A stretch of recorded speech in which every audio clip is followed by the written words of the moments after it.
Hey, yo, welcome back to the channel. This is Markman Comics. My name is Rob Markman, man. Shout out to everybody who's been watching, who's been liking, who's been commenting. You know, I made this page so I could share my passion for comic books. A lot of people know me in the music world as a music journalist. Some people know me as a music artist. And I have a whole other channel where I explore music.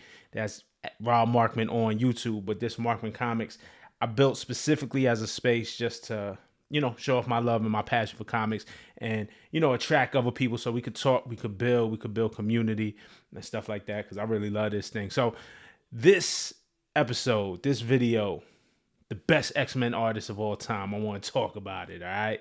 Like, I'm just going to say it, is Jim Lee. To me, it's Jim Lee. Now, the headline on the video could be a little misleading because it's all subjective, right? Like, we all got our favorites. I find that the artists, the stories, the times that we love the best, that we connect to the best is when we're like 10, 11, 12, 13, 14, 15, when we're developing our own taste, right? When it's no longer like just the things that our older siblings like or our parents like, that, you start to find your own stuff and find your own taste, right? I find the same thing to be true for rappers.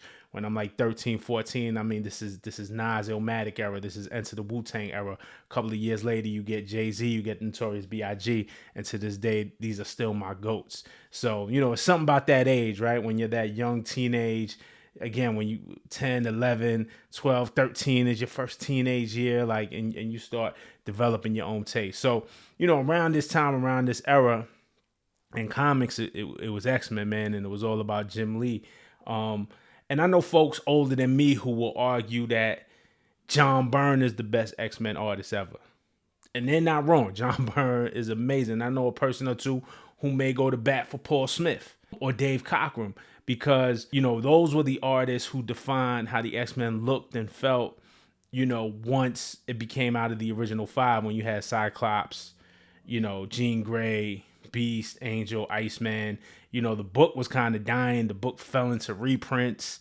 They were just trying to keep the IP alive. And then you get Giant Size X-Men 1 with Dave Cockrum, which adds Wolverine to the team and created Nightcrawler and Storm and Colossus and, just brought in a whole new era of X-Men. So I know some people who that time, that era could never be topped. So they'll go to bat for Dave Cockrum or Paul Smith, and then John Byrne, just a one of one, right? Like, amazing. So Mark Silvestri had a incredible run on X-Men and a defining run. And I feel like, again, Jim is my favorite, but I feel like Jim was inspired by what Mark was doing, more so probably grew up by what John Byrne was doing, right? So, everyone builds, like, the more, and the ones who came after Jim are inspired by him. But Mark Silvestri had an amazing and defining run on X-Men. Art Adams, though he never had a regular run on an X-Men book, I wonder why too. That's strange that Arthur Adams never had a run on X-Men, but he did covers, he did annuals, he did all those classic X-Men covers, those reprint covers. He did variant fill-in issues for X books. I think Arthur Adams' style and the way Arthur Adams portrayed the X-Men is also super influential for a guy who never had a run on the book.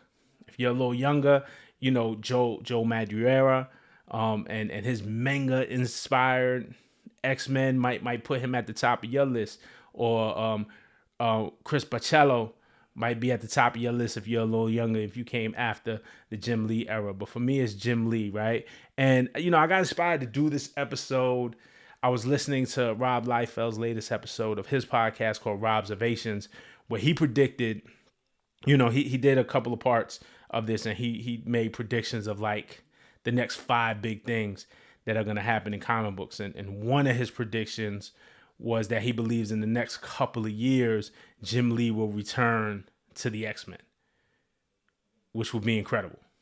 Like, that would be incredible. That would shut things down. Just the marketing around that would be crazy. So during his run, right, Jim Lee drew 15 issues of Uncanny X-Men. He did 22 covers.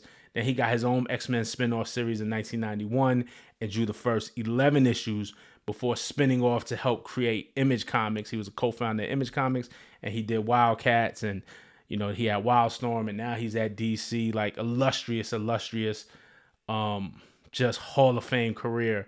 But he did 15 issues of Uncanny, 22 covers, and then 11 issues of that X-Men series that he started in 1991.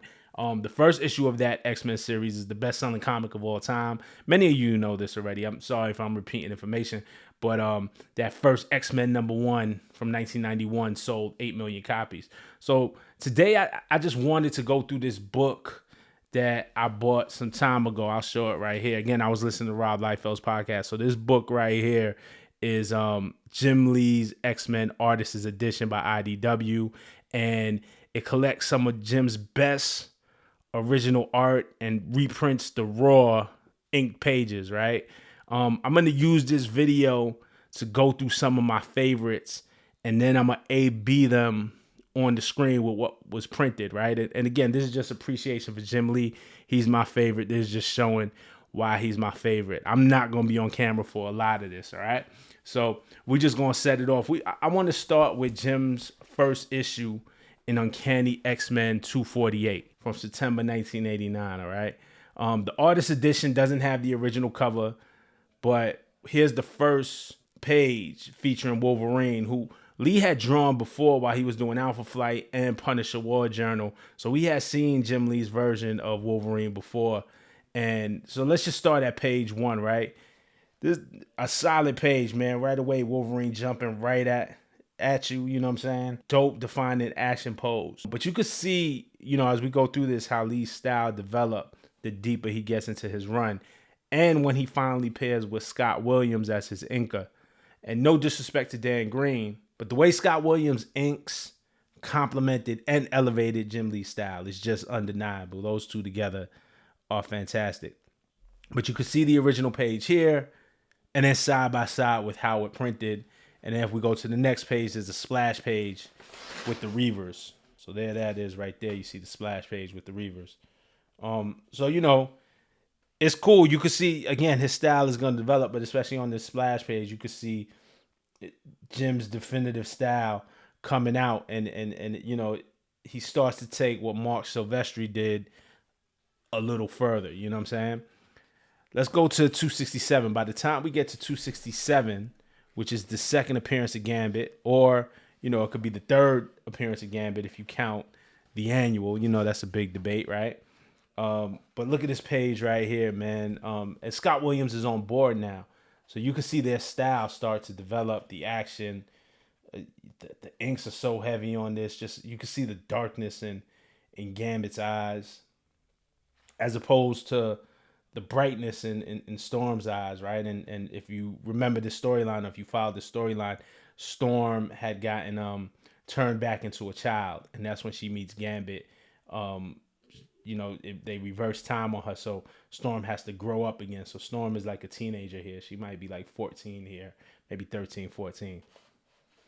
But Scott Williams is on board. You can see how it starts to develop. Let's go to Uncanny X-Men 269. Classic issue.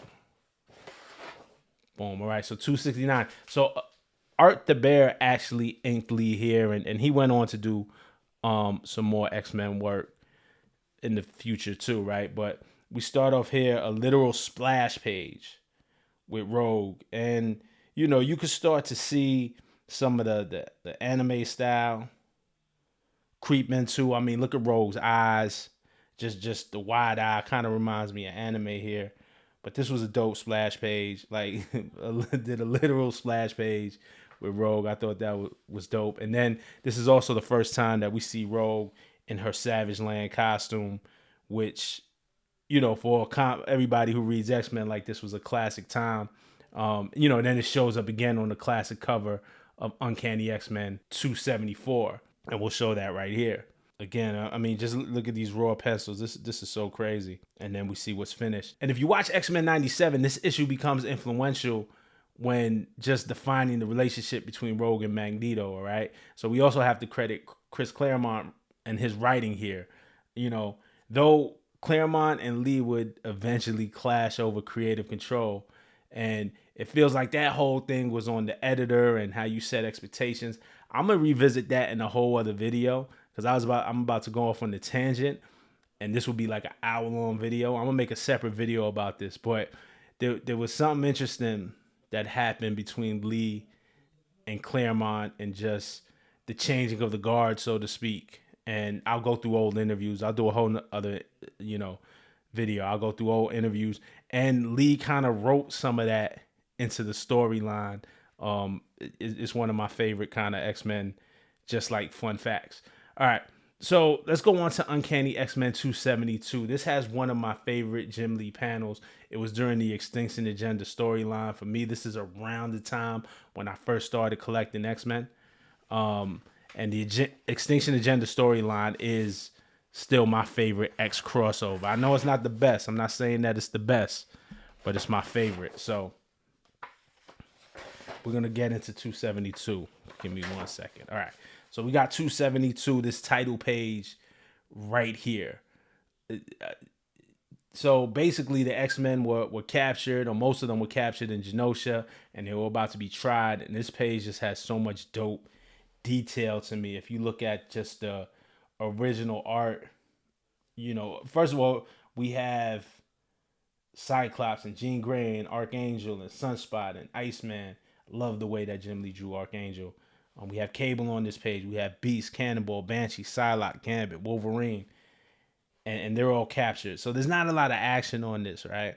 But, look at the ceiling. Look at the work, just the detail that's on this page. Like, the amount of detail. The people in the background, if you look on the left-hand side, they're in court, and you can see the spectators in the background.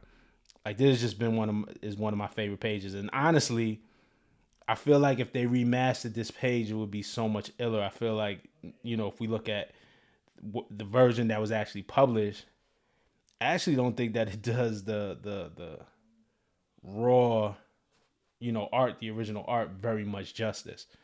But I think they could do a much better job with how, we just print nowadays and the coloring and things of that nature.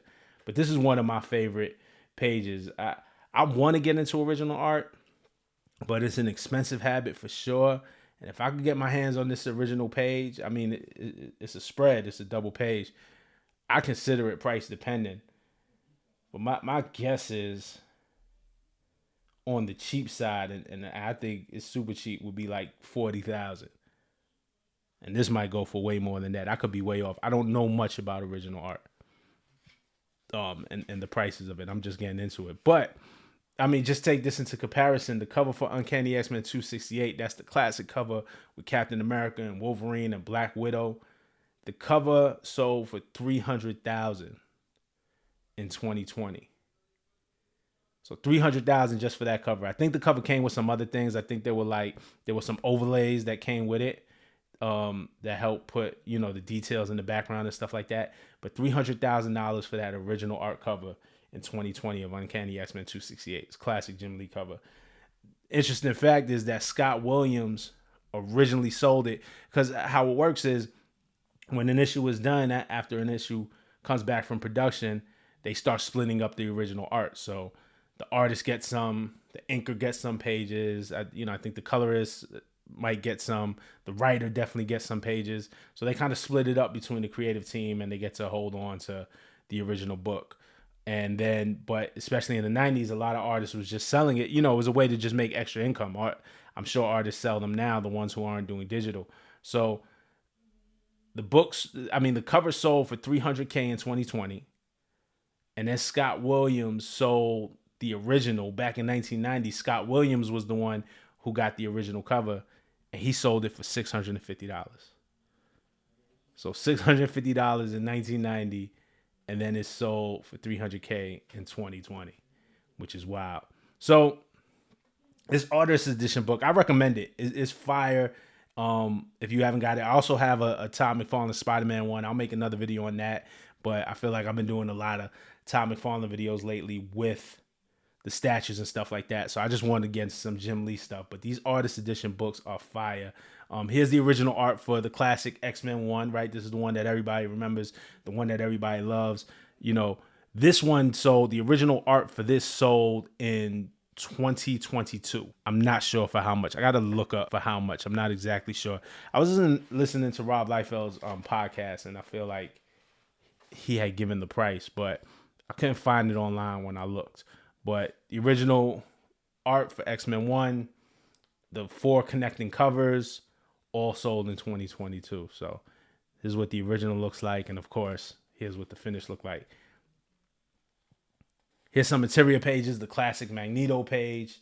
I think that the way Jim Lee drew Magneto was just powerful. I mean, look at this, and again with Scott Williams ink, just the details. Look at the shading on his face, just how crazy Magneto looks like the earth in the background, or the details. You can see this astronaut on the right hand corner. You can see the pain in his face, like he's going through it. Beautiful page, man. Classic Magneto page. Then there's a classic team shot right here. And these pages go for more. Again, this is a spread, right? So you have to, it's almost like buying 2 pages. But the way the original art works, what I do know is that, the pages with the characters that you love. So like a Wolverine page will go for more than just a page of just random people talking, right? A page with action goes for more. Splash pages go for more. These classic poses. So, this page right here, we got Cyclops, we got Rogue, we got Iceman and Archangel flying with Colossus, and then we got Beast and Storm. Forge is on this page. That looks like Banshee at the controls over there. So this is just a dope page, and look at how this comes out when it was printed. I mean, everybody remembers. I feel like if you're an X-Men fan, like you remember X-Men 1, man. I've read this book at least 20 times.